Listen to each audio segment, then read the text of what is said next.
Assalamu alaikum doctors. Today I am going to talk about neural tube defects. So before discussing neural tube defects in detail, it's important that we have to have certain idea about what is neural tube. So what is actually neural tube? Neural tube means vertebral column. What is neural tube? Neural tube means vertebral column. Now, vertebral column, it comprises of different vertebrae. Vertebral column, it comprises of different vertebrae, which is also called as vertebral bones. It is also called as vertebral bones. And what are the major function of the vertebrae? That is protection. So it helps in the protection of spinal cord. It helps in the protection of spinal cord. So actually neural tube, it is the embryonic precursor of the CNS. So neural tube, it is embryonic precursor of CNS. What does it mean? It means that in future it helps in the formation of brain and spinal cord. Now what is actually neural tube defects? So neural tube defects means when there is defect in the vertebrae, when there is defect in vertebrae, or we can say if there is failure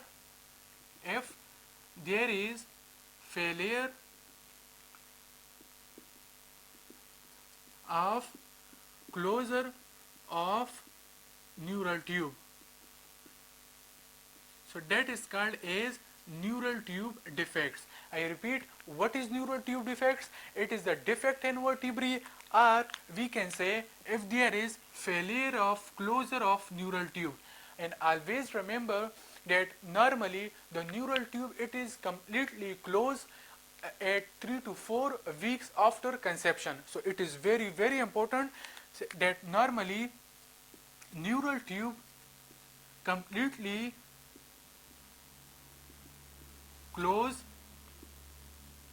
at 3 to 4 weeks after conception. So by any means, if there is failure of closure of neural tube, it would lead to a condition of neural tube defects. So it is very important.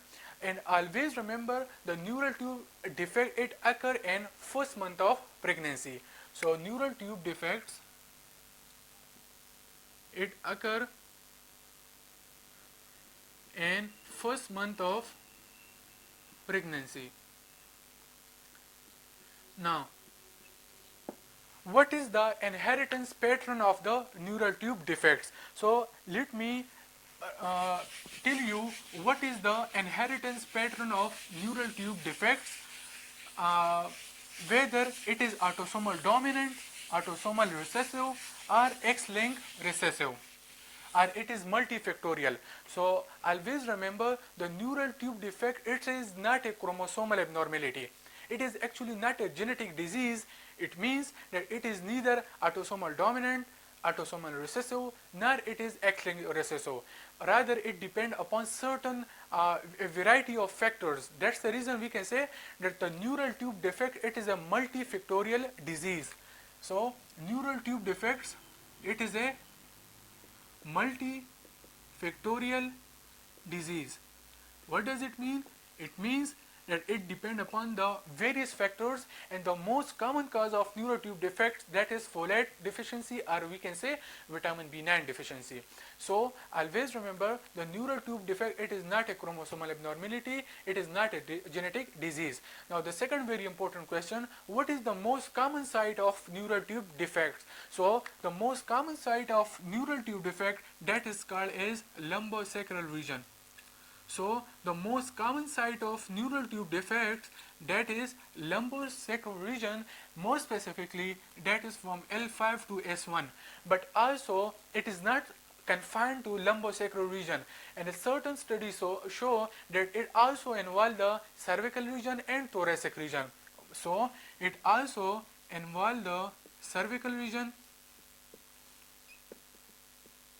and thoracic region. So what is the most common site of neural tube defects? That is a lumbosacral region from L5 to S1, but it also affects the cervical region and thoracic region.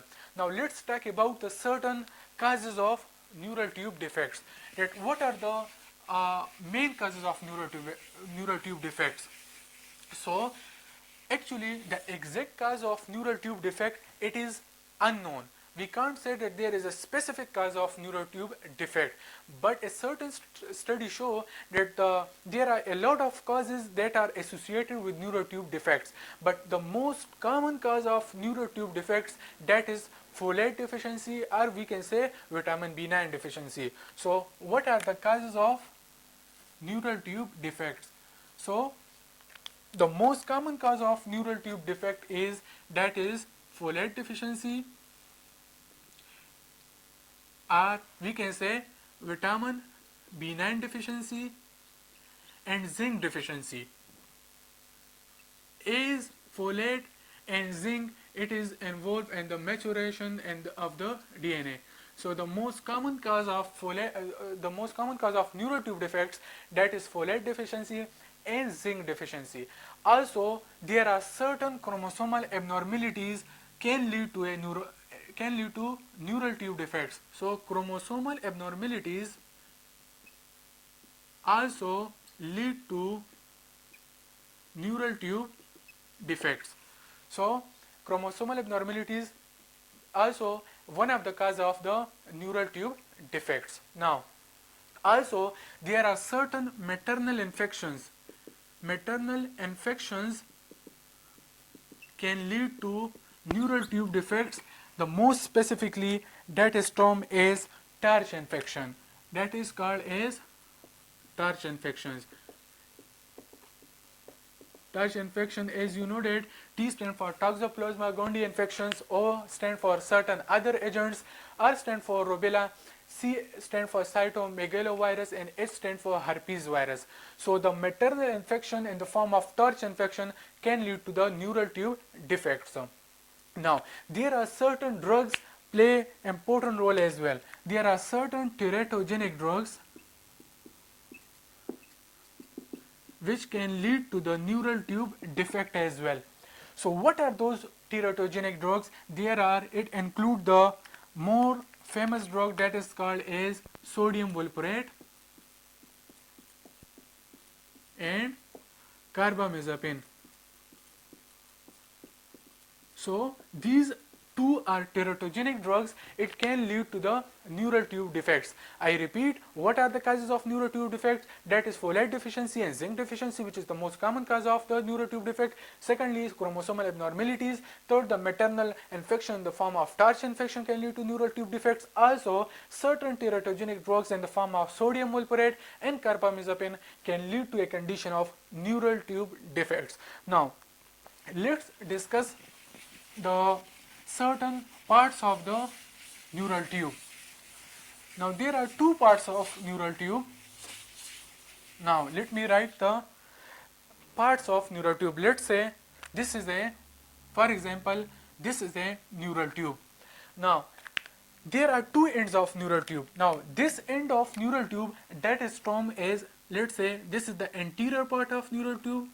This is the anterior part of neural tube, while this is the posterior part of neural tube. Now just listen, it is an important point. This is the anterior part of the neural tube, this is the posterior part of the neural tube. So if there is defect occur in the anterior part of neural tube, so that is termed as a condition by name that is called as anencephaly. This is called as anencephaly. If the defect occur in the anterior part of neural tube, it can lead to a condition of anencephaly. But if the defect is confined to the posterior part of neural tube, that condition is called as spina bifida. We will be discussing spina bifida in detail and after a few lectures beyond. But here just know there are two parts of neural tube. that is anterior part and posterior part. So if there is defect occur in the anterior part of neurotube, that is called as anencephaly. If there is defect occur in the posterior part of neurotube, that is called as spina bifida. Now what is actually anencephaly? Anencephaly, it is a type of neural tube defects in which vault is absent. Here vault is absent, and actually here the cerebrum is absent while the brainstem is present, and the vault comprises of two frontal bones. It comprises of frontal bones. It comprises of two parietal bones and one occipital bones, and the superior border or upper border of temporal bone. Upper border of temporal bone. Now, what is anencephaly? Anencephaly is a type of neural tube where vault is absent. So, vault comprises of frontal bones, occipital bones, parietal bones, and it consists of upper border of the temporal bones. Now, there are certain terminologies which is very important, and you need to understand those terminologies. So let me explain the certain terms which is very important. So let me write certain important terms in case of neural tube defects. Now there are certain important terms. What are those important terms? The first is that is called as craniorachis. That is called as craniorachis.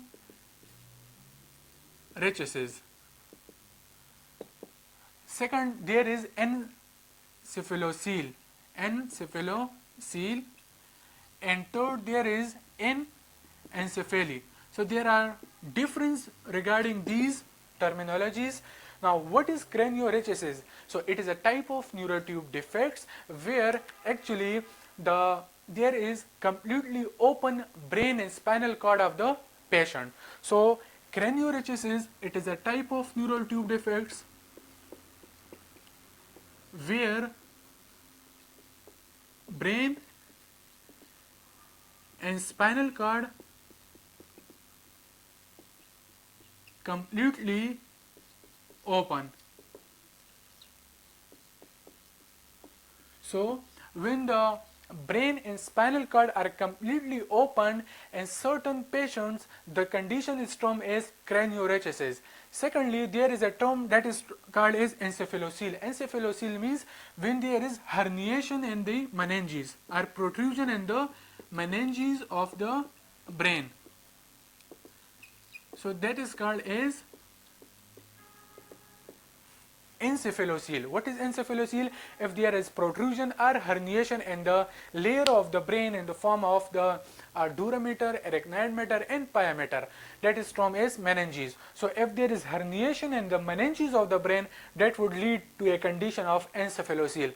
Thirdly, that is called as anencephaly. It is the most complicated type of neural tube defects where the defect is confined to the occipital bone and spine, and ultimately it leads to the extreme retroflexion of the baby of the head. So it is very important, and anencephaly, it is the most complicated type of neural tube defect where defect occur occipital bone or occipital skull and spines, leading to extreme retroflexion of the head of baby. So I repeat, the craniorachis means when the brain and spinal cord are completely open in patients, that is called as craniorachis. Secondly, there is encephalocele. Encephalocele means if there is protrusion occur or herniation occur in the meninges. thirdly, there is anencephaly. It is the most dangerous and complicated type of neurotube defect, where the defect is confined to the occipital skull and spine in such a way that it leads to the extreme retroflexion of the baby of the head of the baby. Now, there is very important point. All those types of neural tube defects which is confined to the upper parts of the body, that is like in the skull region, that would be considered as one of the dangerous type of neural tube defects. In such condition, the patient are usually not survived. So it is very important. I repeat, all those types of neural tube defect that is confined to upper parts of the body, like if we talk about an anencephaly, if we talk about the craniorhachis, if we talk about encephalocele and anencephaly, these are all the types of neural tube defects which is related to the skull or cranium. That's the reason these types of neural tube defects, it is considered as the dangerous type of neural tube defects, and these condition the babies and the patient is not survive. If we talk about another hands spina bifida, and spina bifida, it is a type of neural tube defect which is related to the lower parts of the body, it is related to the spines. That's the reason in those circumstances the baby and the patient, they are easily survived as they are not as dangerous comparatively. So let's talk about the spina bifida. What is spina bifida? Spina bifida, actually simply we can say spine defect. What is spina bifida? It is the spine defect. Already I told you earlier, there are two parts of the neural tube. There are two parts of the neural tube, that is anterior part of neural tube, that is posterior part of neural tube. If the defect occur in the anterior part of neural tube, that is called as anencephaly. But if the defect is confined to the posterior part of the neural tube, that is called as spina bifida. Now spina bifida, it is the spine defect. What is spina bifida? It means it is a spine defect. Here defect occur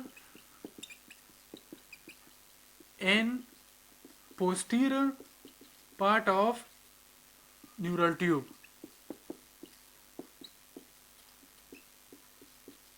And what is the most common site of spina bifida? So the most common site of spina bifida is that is termed as, what are those site? That is termed as lumbosacral region. Lumbosacral region, more specifically that is from L5 to S1, but it can affect the cervical region, it can affect the thoracic region. Now what is the higher rate of affecting race? So the higher rate of affecting race, that is Hispanic. So the higher rate of affecting race, that is called as Hispanic.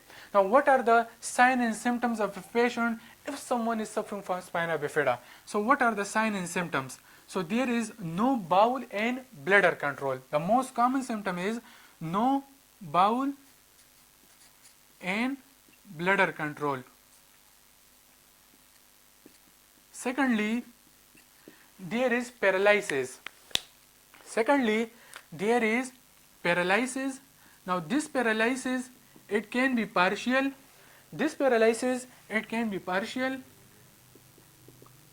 Or it can be complete. Also there is weakness in the lower extremities. There is weakness in hips, legs and feet. And the most important is that the lower limb sensation is lost. So there is loss of lower limb sensations. So what are the signs and symptoms of a patient if someone is suffering from spina bifida? There is no bowel and bladder control. This is the most common symptom. Also there is paralysis. It could be partial or complete. There is weakness in the lower extremities. Also there is loss of sensations in the lower extremities. Now let's talk about the types of spina bifida. how many types of spina bifida are there? So let me write the types of spina bifida. So there are two types of spina bifida. The first is called as spina bifida occulta. The second is called as the spina bifida cystica. So what are the types of spina bifida? So there are two types of spina bifida. The first is called as spina bifida occulta. Second, there is spina bifida cystica.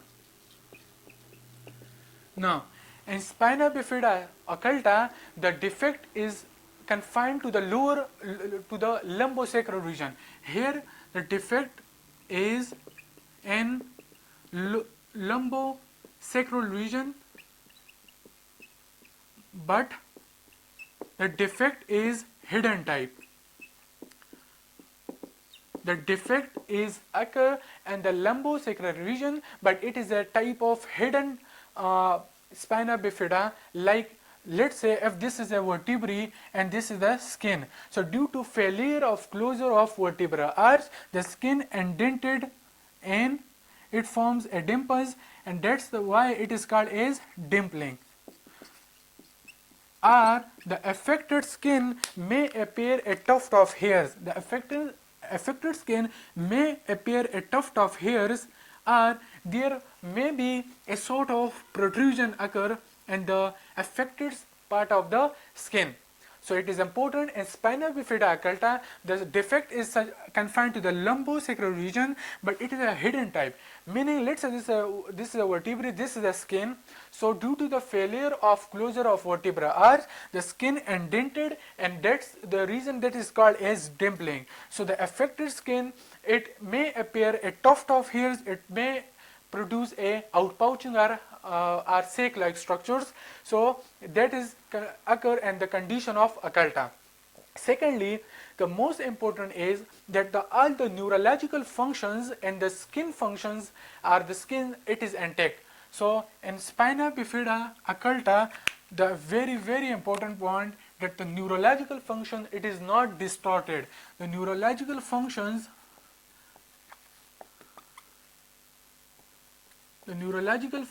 are intact, skin is intact as well. Secondly, here in spina bifida occulta, the defect is confined to the lumbosacral region, but that are without the herniation of spinal content. So it is also very important point. Let's talk about the second type of spina bifida, that is called as spina bifida cystica. So here the cyst formation occur. Here there is a cyst formation occur in the lumbosacral region. Cyst, or there we can say a outpouching is formed in the lumbosacral region.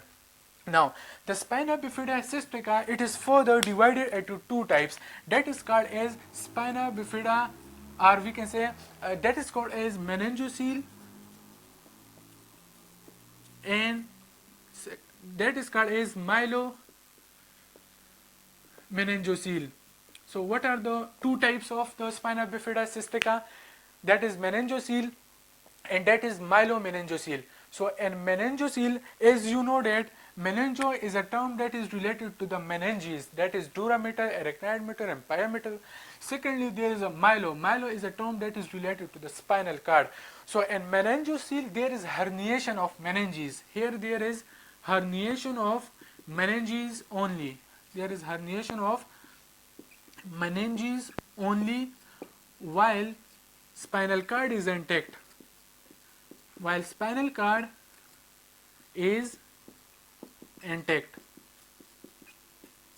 What is myelomeningocele? Myelo is a term that is related to spinal cord. Here there is herniation of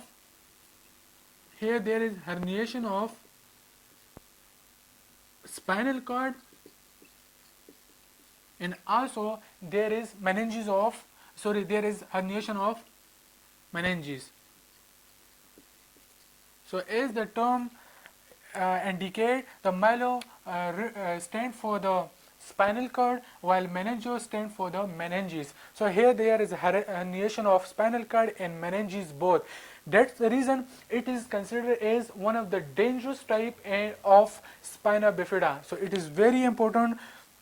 There is a question, what is the most dangerous type of spina bifida? So the answer is, that is called as myelomeningocele. So myelomeningocele, it is the most dangerous type of spina bifida. It is the most dangerous type of the spina bifida. Now, how you will diagnose a patient if one is suffering from spina bifida? So there are two cases, like if there are prenatal case or if there is postnatal case. So how we will diagnose the condition? Now, what are the diagnostic evaluation?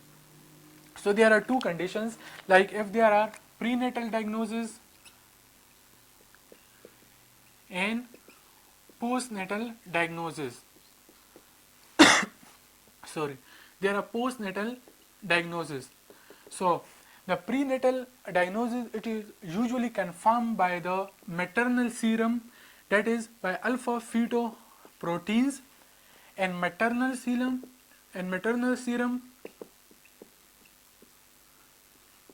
usually in 16 to 18 period of gestation. So in prenatal diagnosis, you will see that there will increase level of alpha fetoprotein and maternal serum in 16 to 18 period of gestation. Also, we can do the fetal ultrasound. While in postnatal diagnosis, we usually do spinal radiography, and by just assessing the spinal cord of a patient. Now, the prenatal diagnosis, it is usually confirmed by increased level of alpha fetoprotein and maternal serum, and usually in 16 to 18 period of gestation. Also, we can assess by fetal ultrasound. While in postnatal diagnosis, we usually go for spinal radiography. Now, what is the management option? How you will manage the patient if someone is suffering for the neural tube defects? So, in the management case, let's say how you will manage the patient. So, there are two options. Either there is prevention or there is treatment. Now, in the prevention, you will give the folic acid tablets to the patient. You will give the folic acid tablet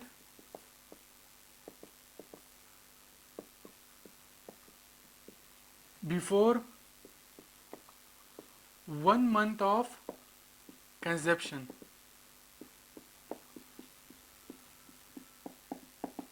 So, you will give the folic acid tablets before 1 month of conception, and the dose is 400 microgram per day. So the dose is very important. So what is the dose of folic acid? That is 400 microgram per day. Secondly, how you will treat the patient? So if CSF is leaky,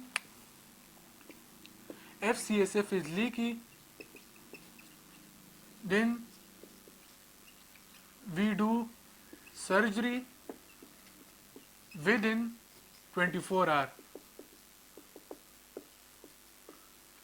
But if CSF is not leaky, so in that case we will do surgery after 48 hours.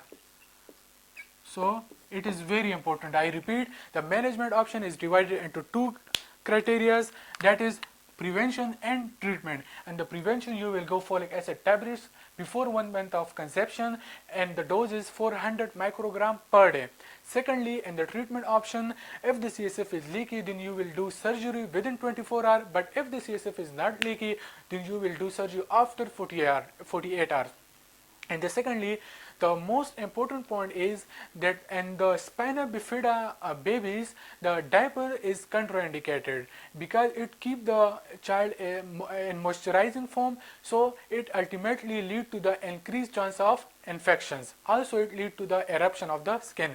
So it is important that the diaper is contraindicated in the spina bifida patient. So students, that's all about the neural tube defects. So thank you so much.